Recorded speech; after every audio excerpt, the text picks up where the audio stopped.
Hello, children. Welcome to English class. So, you can see today's date is 4th of May and the day is Tuesday. So, today's topic is chapter number 3, the way animals talk from your MCB, that is your main course book. The way the animal talks. So, children, here we will see how the animal have a very particular way to converse with each other. All right.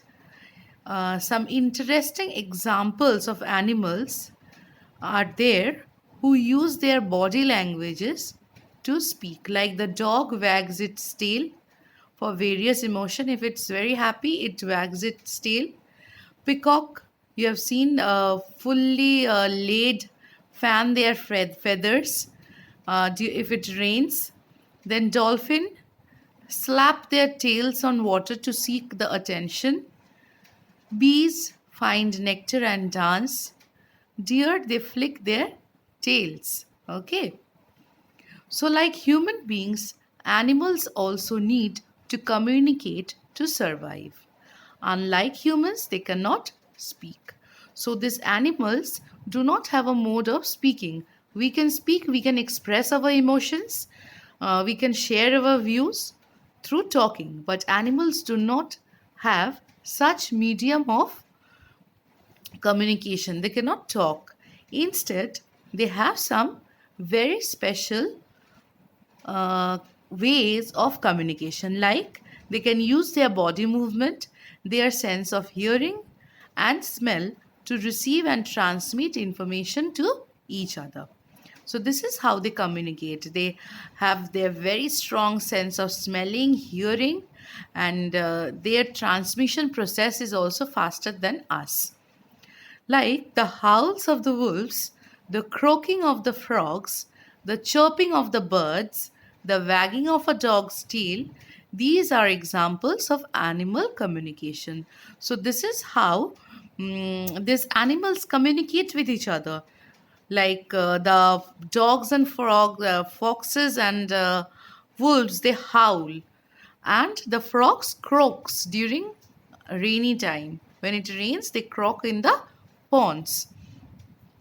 Gestures and body movements are the most common ways of communication among animals.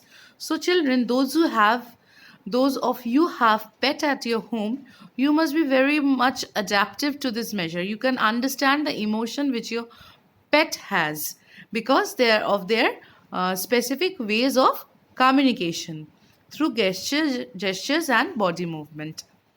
Animals often make specific body movements to convey certain messages. So they have particular way of conveying their emotions, their what they want to say through particular kind of body movement.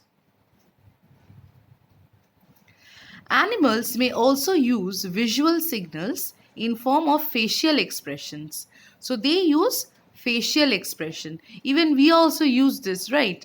So if we are like in class, when you cannot talk in front of your teachers, how do you signal your friends? Through facial expression. Your face is a symbol of this thing. Your face is very expressive. Your eyes, those things express your inner feelings, and by this mode the animals also communicate with each other.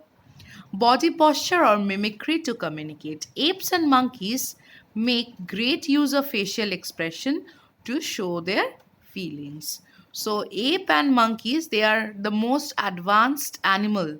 It is believed that humans have come from apes, so you can understand their way of expression is very much higher in standard than other animals.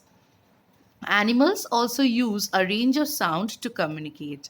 Vocal communication is essential for many important tasks like warning calls, communication, location of food sources, etc. Males of many species also use vocal sounds to attract females for mating. Now, children, the vocal communication, like the dogs bark, the birds chirp, they have this vocal communication also for important tasks. Like if they are in danger, they signal their friends through this method. Even if they have located certain food and they want to make it make their friends aware of the location of the food where they have found, they use their vocal communication method. Along with that, for to give birth to their babies, the males also attract the females with vocal mode of communication. Some species don't just make sound vocally to communicate, they use other parts of their bodies to make the sounds. Yes, this is another most important part. Not always they have their sounds from produced from vocal cords. Instead, they use their own body parts to make certain sounds which they use for communication. Like for example, crickets and grasshoppers are common example. Like the crickets and grasshopper, they'll rub their legs with one leg with another for making a particular sound which they use to communicate with each other. Rattlesnakes vibrate the tips of their tails as a warning signal. So rattlesnake, there is always a rattling sound when they move, when they glide. So this gives the warning to the others. Animals communicate by sound because it can travel over long distances. So they have ultrasonic sound like the dolphins have, which can travel for a very long distance. So this is how they communicate, and it can travel for a very long distance. It is an adaptable signal which animals can change depending on the conditions. So animals tend to change their mode of communication depending on the situation and condition of in which situation they are in. They change their or adapt to a new mode of conversation depending on the situation. So now, children, this much for today. I hope you have understood the portion which is being taught today, today's lesson. So here you can see the home assignment. You need to write the new words of chapter 2, that is the champa flower, which we did yesterday in your English course copies. And for today, from this chapter, you have to write these new words. After writing the new words, you need to submit them and you need to learn them.